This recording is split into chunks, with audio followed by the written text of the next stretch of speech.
Hi வணக்கம். இன்னைக்கு பாத்தீங்கன்னா லெவல் 1 இமிகிரேஷன் லாயர் ஆதித்யா நம்ம கூட ஜாயின் பண்ணிருக்காரு. லாஸ்ட் டைம் நம்ம போட்டிருந்த வீடியோக்கு நிறைய பேர் கொஸ்டின்ஸ் கேட்டிருந்தீங்க. அந்த கொஸ்டினுக்கு ஆன்சர் பண்றதுக்காக இன்னைக்கு வந்திருக்காரு. இது ஒரு ஜெனரல் அவேர்னஸ் பர்பஸ்க்காக நம்ம போடுறது. உங்களுக்கு ஸ்பெசிபிக்கா உங்க கேஸுக்கு ஏதாவது queries இருந்துச்சு அப்படின்னா நீங்க ஸ்கிரீன்ல இப்ப தெரியுற நம்பருக்கு நீங்க வாட்ஸ்அப் பண்ணுங்க. சரி, நம்ம கொஸ்டின்ஸ்குள்ள போயிடலாமா?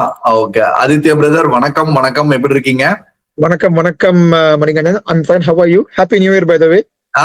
Happy new year brother. Happy new year brother. நம்ம So, லாஸ்ட் வீடியோ போட்டிருந்ததுல நிறைய கொஸ்டின்ஸ் கேட்டிருந்தாங்க. Okay, first question brother. அவங்க என்ன கேட்டிருக்காங்கன்னா, hi, I am in a skilled worker visa with my family. It's been 4 years now, so we bought a own house 2 months ago. இப்ப இது எங்க ILR period extend பண்ணாங்க அப்படின்னா இந்த வீடு வாங்கினதை வச்சு நாங்க கம்மி பண்ணிக்க முடியுமாங்கிற மாதிரி ஒரு கேள்வி கேட்டிருக்காங்க.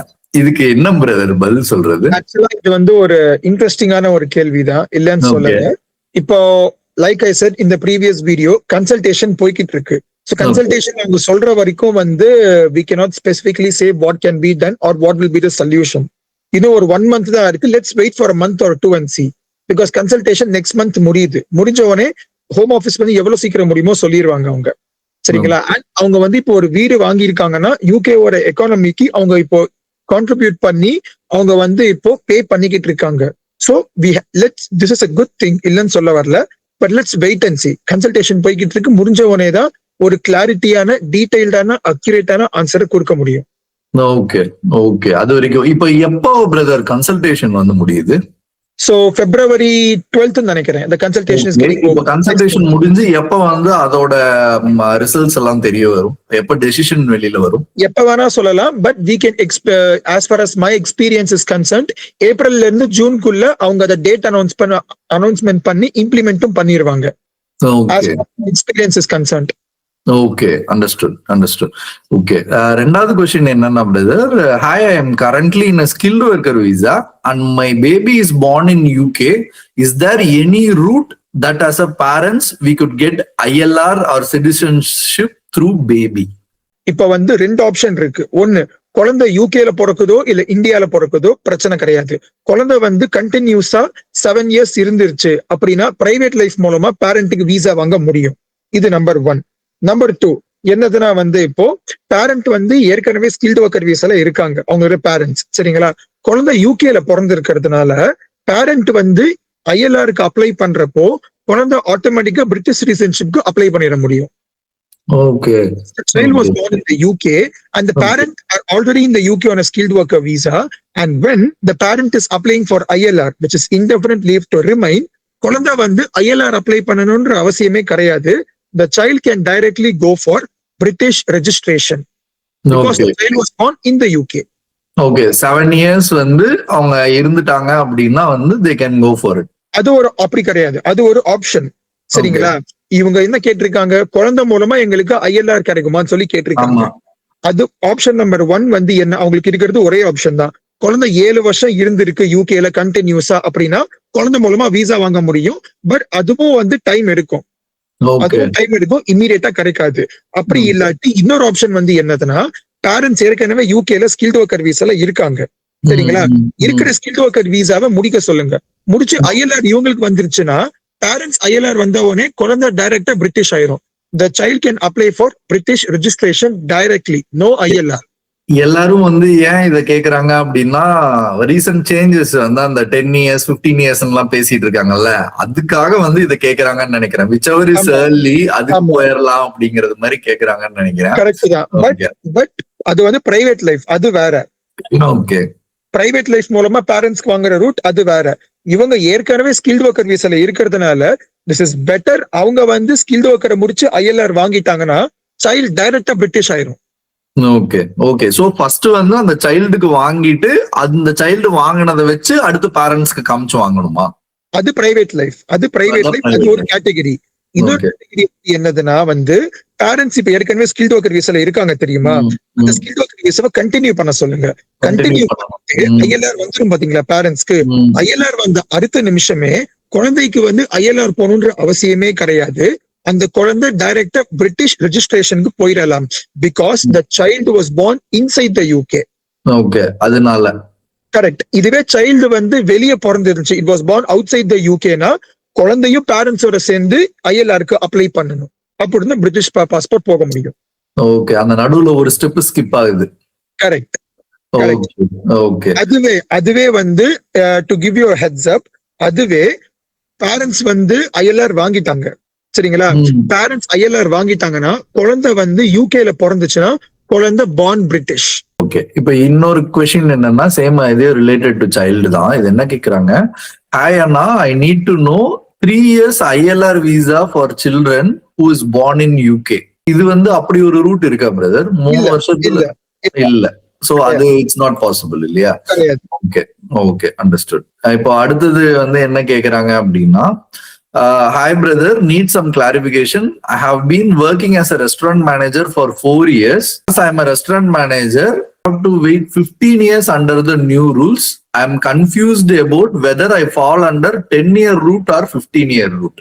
அவர் ஏற்கனவே ஸ்கில்டு ஒர்க்கர்ல இருக்காரு போல 4 years-ஆ. ஓகே, சோ இப்போ வந்து என்ன ஆயிருக்குன்னா வந்து கவர்மெண்ட் இப்போ நிறைய பேர் வந்து கவர்மெண்ட்டுக்கு வந்து அந்த கொஸ்டின் கேட்டிருக்காங்க. சோ கவர்மெண்ட் லாஸ்ட் இயர் ரொம்ப ரீசெண்டா வந்து எல்லாருக்கும் மெயில் பண்ணியிருந்தாங்க. வந்து என்னதுன்னா, ஆமா நாங்க வந்து ஒயிட் பேப்பர் ப்ரொபோசல் வச்சிருக்கோம், ஐஎல்ஆர் வந்து 5 yearsல இருந்து 10 yearsக்கா மாத்தணும். புதுசா வந்தவங்களுக்கு மட்டும் இல்லாம ரெட்ரோஸ்பெக்டிவா நாங்க இம்ப்ளிமெண்ட் பண்ண போறோங்கிறத நாங்க சொன்னோம். ஆமா, but still it is not confirmed yet. It is just a proposal. And அதையும் தாண்டி கன்சல்டேஷன் வந்து பார்லிமெண்ட்ல போய்கிட்டு இருக்கு. நம்பர் 1. நம்பர் 2, நாங்க வந்து கன்சல்டேஷனோட சேர்த்து நாங்க என்ன பிளான் பண்றோம்னா வந்து டிரான்சிஷன் ப்ரொவிஷன்ஸை கொண்டு வரலாமா, அப்படியே கொண்டு வந்தாலும் அது எப்படி கொண்டு வரலாம், அதாவது யார் யாரெல்லாம் டிரான்சிஷன் ப்ரொவிஷன்ஸ்னா யார் யார் ஏற்கனவே ஸ்கில்டு ஒர்க்கர் வீசால இருக்காங்களோ, டுவர்ட்ஸ் செட்டில்மெண்ட் டுவர்ட்ஸ் ஐஎல்ஆர் வாங்குறதுக்கு இருக்காங்களோ, அந்த மாதிரி ஆளுங்களை வந்து இது அஃபெக்ட் பண்ணாம எப்படி கொண்டு வர முடியும், எப்படி இது பண்ணலாம் அப்படிங்கறது, அதுக்கான பிளானிங்கையும் அதுக்கான கன்சல்டேஷன் ப்ராசஸையும் நாங்க பார்லிமெண்ட்ல போய்கிட்டு இருக்கோம். So you have to wait till the month of February and wait and see what happens. Okay, அது வரைக்கும் சொல்ல முடியாது. கரெக்ட். ஆனா ஒருவேளை அந்த இம்ப்ளிமெண்டேஷன் வரதுக்கு முன்னாடி நீங்க ஐஎல்ஆர் எலிஜிபிள் ஆயிடுறீங்கன்னா, I would very strictly advise you to apply for ILR as soon as possible at the earliest, provided you meet all the requirements. Okay, wait பண்ணி அந்த இம்ப்ளிமெண்டேஷன் நாளைக்கு வந்து இம்ப்ளிமெண்ட் பண்ண போறாங்க. அனௌன்ஸ்மெண்ட்ல பண்ணி முடிச்சுட்டாங்க. இப்ப வந்து மிஸ்டர் மணிகண்டன் நாளைக்கு இம்ப்ளிமெண்ட் பண்ண போறாங்க. பட் நீங்க இன்னைக்கு நீங்க எலிஜிபிள் ஆகுறீங்கன்னா கூட இன்னைக்கே நீங்க அப்ளிகேஷன் சப்மிட் பண்ணிட்டீங்கன்னா இன்னைக்கு என்ன ரூல் இருக்கோ அது மட்டும் தான் அப்ளிகபிள் உங்களுக்கு. ஏன்னா அந்த புது ரூல் வரதுக்கு முன்னாடியே நீங்க அப்ளிகேஷன் சப்மிட் பண்ணிட்டீங்க. சோ பழைய ரூல் வச்சுதான் அவங்க வந்து டிசைடே பண்ணுவாங்க. இப்போ சிம்பிளா சொல்லணும்னா ஜூலை 22, 2025 இருந்து RQF 3 வந்து RQF 6 இன்க்ரீஸ் பண்ணாங்க. சோ யார் யாரெல்லாம் இந்த chef, restaurant manager, off licence, retail இந்த மாதிரி ஒர்க்ல இருக்காங்களோ புதுசா அவங்களால அப்ளை பண்ண முடியாது. ஸ்டூடெண்ட் விசால இருக்கிறவங்க, கிராஜுவேட் விசால இருக்கிறவங்க எல்லாம் அப்ளை பண்ண முடியாது.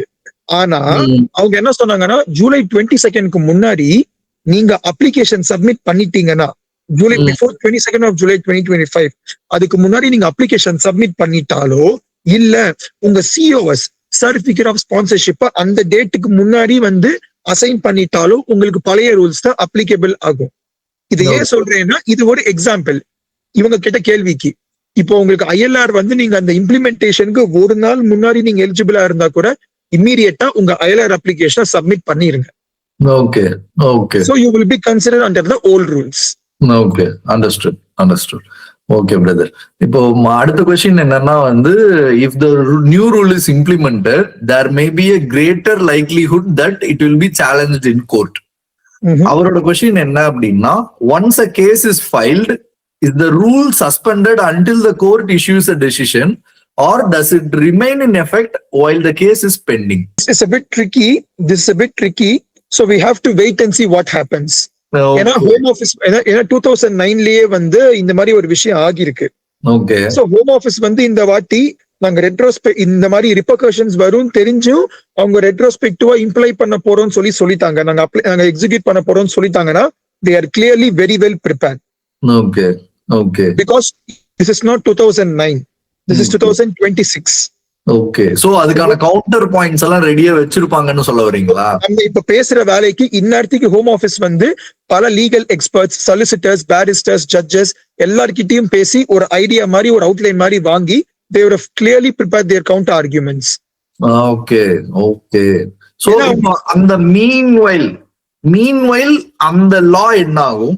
அது வந்து still will be in effect or அது வந்து சஸ்பெண்ட் ஆயிருக்குமா? சஸ்பெண்ட் சொல்ல முடியாது, but we have to wait and see என்ன பண்ண போறாங்கன்னு. ஓகே ஓகே ஓகே, சரிங்க பிரதர். ஓகே, இன்னைக்கு இவ்வளவுதான் கொஸ்டின்ஸ் பிரதர். மக்களே, உங்களுக்கு இன்னும் வந்து இமிகிரேஷன்ல வேற எந்த கொஸ்டின்ஸ் இருந்தாலும் வந்து கீழே வந்து கமெண்ட்ல கேளுங்க. அதுக்குன்னு ரொம்ப பெருசாலாம் கேட்டுறாதீங்க, ரொம்ப சின்ன சின்ன கொஸ்டினா கேளுங்க.